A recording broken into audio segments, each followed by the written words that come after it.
The next chapter is باب قول الله تعالى إنك لا تهدي من أحببت.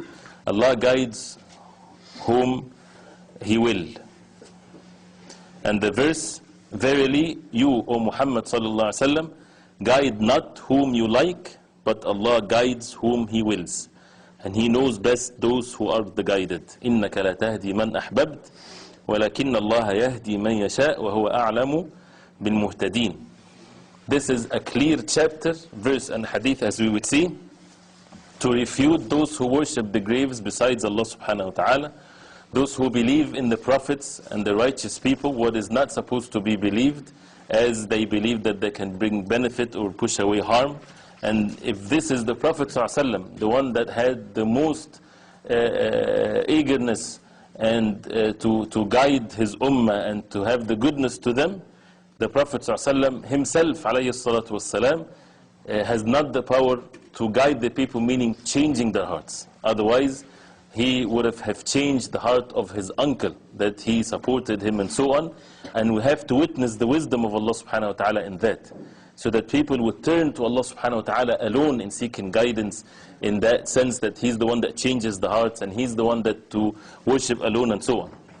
So this verse clearly says that إِنَّكَ لَا تَهْدِي. This is to the Prophet ﷺ, that you do not guide who you love.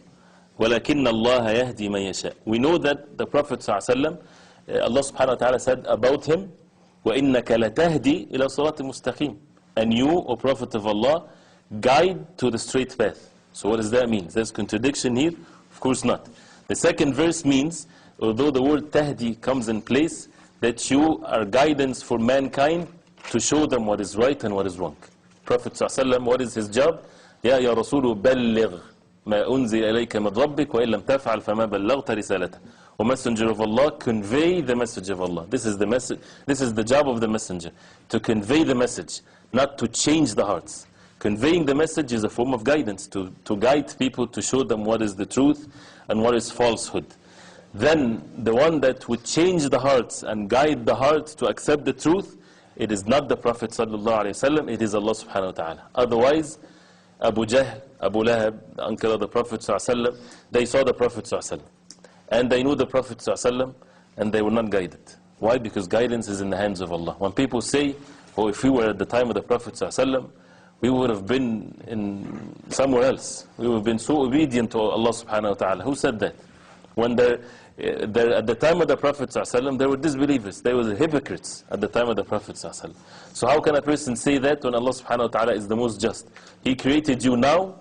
That means our responsibility is to be obedient to Allah subhanahu wa ta'ala now. And He's the most just subhanahu wa ta'ala. The same way, definitely, no one have the same virtue as the companions radiallahu anhum. Allah subhanahu wa ta'ala chose them to accompany the Prophet sallallahu alaihi wasallam, but at the same time they were faced with so much fitan and calamity that made people disbelieve or hypocrisy or whatever there is. So the person has to witness the qadr of Allah subhanahu wa ta'ala. So as he mentioned, the lessons to be learned from this verse, to refute those who claim that the awliya or the saints or the messengers can benefit or harm in that sense, in which changing the hearts and things of that nature. Also the hidayah, and this is called hidayah to tawfiq.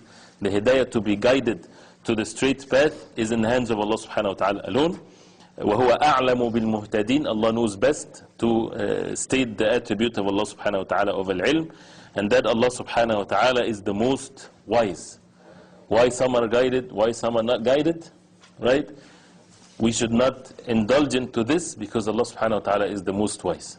How can a person claim that he is wise and denying that unto the creator of the heavens and the earth? He knows best subhanahu wa ta'ala, and he knows who deserves and who do not deserve. So a person has to submit himself to Allah subhanahu wa ta'ala and to the wisdom of Allah subhanahu wa ta'ala.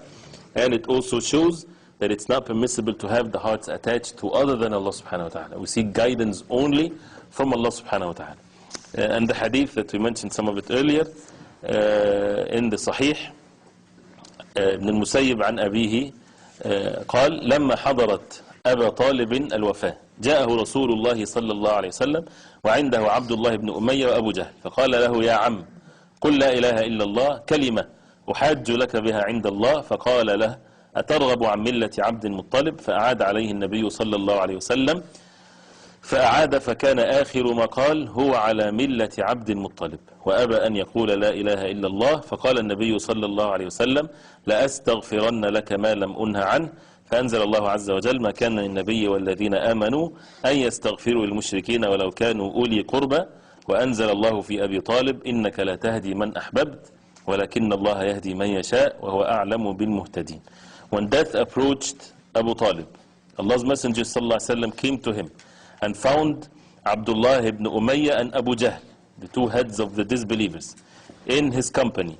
The Prophet ﷺ said, "O uncle, say there is no one worthy of worship except Allah. Say La ilaha illallah, a word which will enable me to plead for you with him, to intercede for you for him." Meaning if he says La ilaha illallah. The two of them said, "Would you forsake the religion of your father, Abdul Muttalib?" The Prophet ﷺ repeated the request, and the two of them also repeated their question. The final word of Abu Talib was about being on the religion of Abdul Muttalib, meaning on kufr, and he refused to say La ilaha illallah. The Prophet ﷺ said, "But I shall continue to pray for your forgiveness as long as I am not prohibited to do so." It was then that Allah the Almighty revealed the verse, which means it is not proper for the Prophet and those who believe to ask Allah's forgiveness for the mushrikeen, even though they be of kin. Allah also revealed concerning Abu Talib, "Verily, you, O Muhammad ﷺ, guide not whom you like, but Allah guides whom He wills, and He knows best those who are the guided ones." And this incident has many benefit in it, of course, in which the Prophet ﷺ, which is the point of the chapter, to prove that the guidance is only in the hands of Allah subhanahu wa ta'ala. Abu Talib, he knew the truth. He knew the truth, but out of the pressure of the environment, and the people would say that he embraced Islam out of fear or weakness or whatever there is, he refused to say La ilaha illallah, which also proves that a person can never enter the fold of Islam unless he believes in it with his heart, and unless he says it with his tongue, unless he's deaf or something else. But if he doesn't say it with his tongue, he is not into the fold of Islam. So the ulama, they mentioned some of the benefits here, which is, one of which, it's permissible to visit a sick disbeliever. Why? Hoping that he become a Muslim.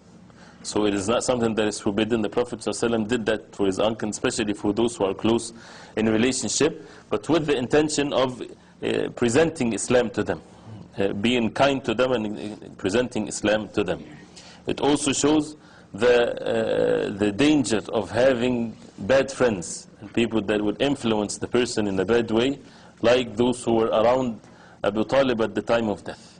You know, they made him die on the state of kufr as a result of these bad companionship. And also the meaning of La ilaha illallah, and that is to leave the worship of other than Allah subhanahu wa ta'ala, the idols and the righteous and so on and so forth, because the disbelievers, they knew the meaning of it. Abu Jahl, he knew the meaning of La ilaha illallah. Some of the Muslims today, they do not know the meaning of La ilaha illallah. Abu Jahl knew the meaning because Abu Jahl used to believe in Allah subhanahu wa ta'ala, that He created him and He provided for him. But he would turn to other than Allah subhanahu wa ta'ala in some acts of worship.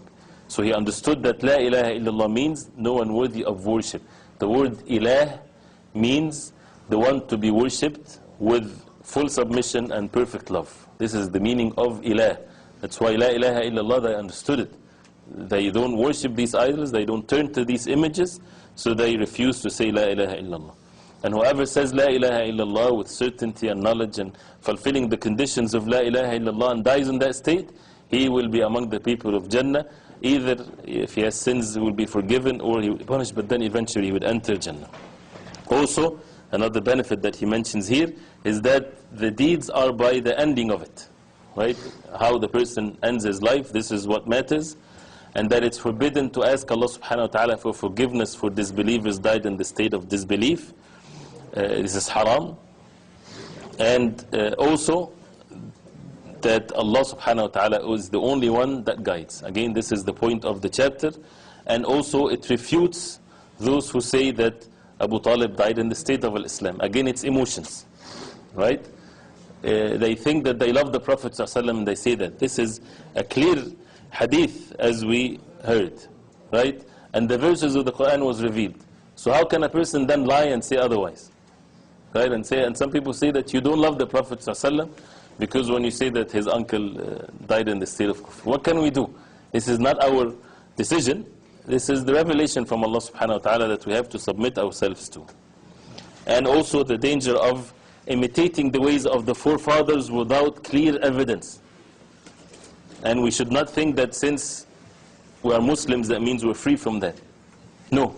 Still, it doesn't mean that our fathers were good people, that means that they are in the righteousness at all of its meanings. It doesn't mean that, right? So that means we have to have the clear way and the clear evidence that we follow the truth, the way of the Prophet ﷺ. And this is one of the main cause of deviation or disbelief to the human being, the issue of their forefathers. What is the most, and those who are working in the matters of da'wah, they would see that. People don't want to leave the way of their forefathers, especially if it's deep in their ancestors. If it's only the father that embraced whatever he embraced, it's easier. But it's when the forefathers are on one thing, and for him to change, this is something that is very difficult for him. And people say that clearly. I heard it more than one time. Say, I know that this is the truth, but I cannot change the religion of my forefathers. It sounds very ignorant when a person do that. That means he knows that he's going to go to the hellfire, not to change the ways of his forefather. Is it only to the disbelievers? No. It is only also for the believers, but with the perspective of not disbelief and belief, but in matters that are ignorant, a person innovating in the deen of Allah. Right? Making something that is not the way of the Prophet ﷺ. And we would say, well, this is our fathers and our forefathers have been doing this. Is there an evidence that this is the true way to do things? Definitely not. Right? One of the evidences of what is right and what is wrong, Quran, Sunnah, consensus among the ulama, and nothing of it, the forefathers have been doing this. It's the ways of the disbelievers. This is the ways of the disbelievers. So each person, definitely we respect the forefathers and those who are in Islam and everything, but it is valid from that they would fall into something that is wrong, right? So we have to make sure that our lineage to the Prophet ﷺ is very clear, that we follow the way of the Prophet ﷺ.